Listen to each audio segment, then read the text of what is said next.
네, 여러분 반갑습니다. 지배자입니다. 영상 시청하시기에 앞서서 채널 구독 플러스 좋아요 반드시 진행해 주시면 감사드리겠습니다. 네, 본격적으로 바로 금일 한미 정상회담 관련해서 관련 내용 바로 시작하도록 하겠습니다. 한미 정상회담 이제 3일이 남았습니다. 그동안 지난 2월 말이죠. 북미 2차 정상회담이 이제 결렬이 되면서 이 대북주가 순식간에 이 장대 음봉을 꽂고 지금 거의 한 달 넘는 기간 동안 횡보를 하고 있는 모습을 보여주고 있습니다. 이전에 북미 정상회담 결렬에 따라서 이 대응을 못하신 분들은 당연히 현재 지속적으로 이 남북 경협이 빨리 움직이길만을 기다리시면서 어떻습니까?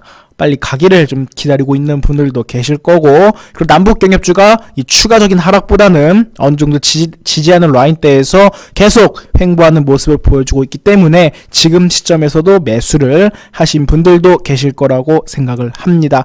이에 따라서 한미 정상회담 관련 뉴스 자료와 더불어서 이제 3일 남았죠? 사실상 3일이 남았는데 어떠한 관점으로 바라보고 어떻게 향후의 전략을 구축하면 좋을지 거기에 대해서 안내를 드리도록 하겠습니다.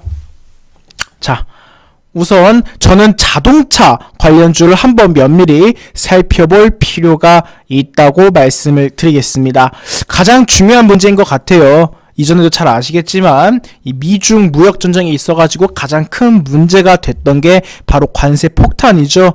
아마 5월 18일까지 좀 트럼프 대통령이 좀 결정할 것으로 알고 있는데, 우리 대한민국 자동차 산업 그동안 어떻습니까? 이전에 오바마 정부부터 지속적으로 해오던 말들이 있었습니다. 그 말들이 바로 대한민국은 미국으로 약 4천만 대 가까이 차량을 수출하는데 미국은 왜 400대 4천 대밖에 수출을 하지를 못하느냐, 지속적으로 이런 용어가 나왔었는데, 이런 언급이 나오다가 이제 본격적으로 트럼프 대통령 같은 경우는 국제적인 정세를 고려하기보다는 미국 자국 중심의 이러한 좀 정책을 계속적으로 추진을 하면서 우리 대한민국 같은 경우 이렇게 좀 걸리게 된 것 같습니다. 좀 약간 좀 이게 관세가 부과가 된다면 당연히 부담으로 작용할 수밖에 없을 것이고, 이러한 기업들의 대기업 주도하는 대표 기업들의 이런 부담은 함께 일하고 있는 그 밑에 중소기업까지도 영향을 끼치면서 이 전반적으로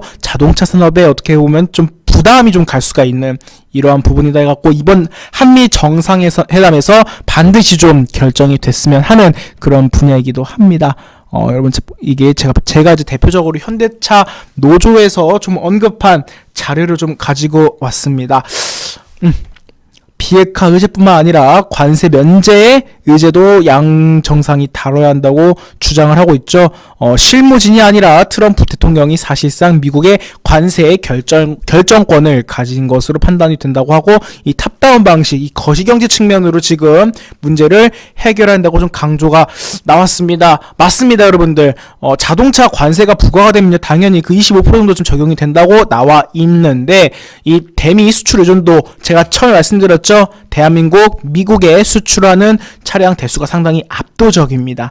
그런데 이 대미 수출 의존도가 높은 이 한국 자동차 산업 전체가 위기에 봉착할 수 있는 부분이 언급이 되었고요. 그리고 5월 18일까지 한국산 자동차 부품에 대한 관세 적용 여부를 누가 결정을 한다? 트럼프 대통령이 결정할 것으로 지금 알려졌다고 기사가 나와 있습니다. 그렇다면 이번 한미 정상회담에서 이 부분도 함께 다루어지면서 최근 저점 찍고 지금 반등 추세에 있으면서 지금 상당히 좋은 흐름을 보이고 있는 이런 자동차 관련주들에 대해서 부담 없이 그냥 지속적으로 상승하는 이런 모멘텀이 추가적으로 나왔으면 좋겠다라는 게 좀 개인적인 의견입니다. 해갖고 자동차 부품, 이 대표적으로도 이 대표 기업들과 이 거래를 하고 있는 기업들을 중심으로도 면밀히 살펴보셔가지고 자동차 관련주 전략을 짜보시는 게 괜찮을 것 같다라는 의견을 드리도록 하겠습니다. 네, 이 부분 좀 참고해 주시고, 이 중에서도 괜찮은 종목들이 몇몇 개 보입니다. 몇몇 개가 보이는데 좀 장기적인 투자 전략보다는 현재 시점에서는 약간 단기성으로 빠르게 수익을 줄 때 먹고 나오는 전략이 가장 합리적인 것 같습니다. 지금 본인 같은 경우는요, 지금 본인은 시장 자체가 이 수급성으로 지금 상승을 하는 것이 아니라 이제 첫 번째 한미 정상회담, 그리고 두 번째 이제 북한이 최고 인민회의가 있죠. 여기에 촉각을 두면서 그냥 이벤트성으로 수급이 들어오고 있다라고 좀 판단을 하고 있습니다. 당분간은 솔직히 말씀드렸고, 당분간은 어떻게 보면 개별 종목 위주로 테마성으로 움직일 가능성이 크기 때문에 현재 시장에서는 좀 약간은 정말 철저하게 조심조심하게 투자를 하는 것이 좋을 것 같다라는 생각입니다. 그리고 마찬가지로 좀 전에 언급했던 것처럼 북한 같은 경우도 뭐가 있습니까? 얼마 남지 않았죠? 당장 한미 정상회담이 어쩌면 겹쳐있다고 말씀을 드릴 수가 있겠는데, 최고 인민회의가 있습니다. 또한 여기서 어떠한 발언들이 나올지 귀추가 쏠리고 있고, 이렇게 된다면 이후에 한미 정상회담에서 다뤄질 비핵화와 경협에 관한 대화의 가능성도 촉각을 두면서 재차 한번 남북 경협조도 빠르게 수익을 실현하고 나올 수 있는 구간이지 않을까, 이렇게 생각을 하고 있습니다. 마침 주말에도 기사가 나왔습니다. 이 마이클 폼페이오 미국 국무장관이죠. 3차 북미 회담 확신했습니다. 확신. 최고 인민회의에 주목을 하고 있다고 하죠. 어떻게 보면 제재성으로 지속적으로 북한을 압박을 해서 이 비핵화 길로 나오게끔 한다는 게 미국의 전략인데, 이 전략과 어떻게 보면 지금 한국, 저희 대한민국이라든가 이 북한과의 어떻게 보면 이 경협, 이 부분에 대해서도 항상 논란이 됐던 게, 이 국제적인 제재가 1차적으로 해결이 되어야 이루어질 수 있는 부분이기 때문에 이번 한미 정상회담이 상당히 중요하지 않을까 싶습니다. 증권가 의견 좀 말씀을 드리자면, 증권가에서도 현재 한미 정상회담에서는 경협주에 좀 주목해야 한다고 하는데, 장기적인 주목보다는 좀 어떻게 보면 횡보하는 구간에서 빠르게 수익이 나더라도 빠르게 수익을 실현하고 나올 수 있는 이런 전략을 제시를 드리도록 하겠습니다.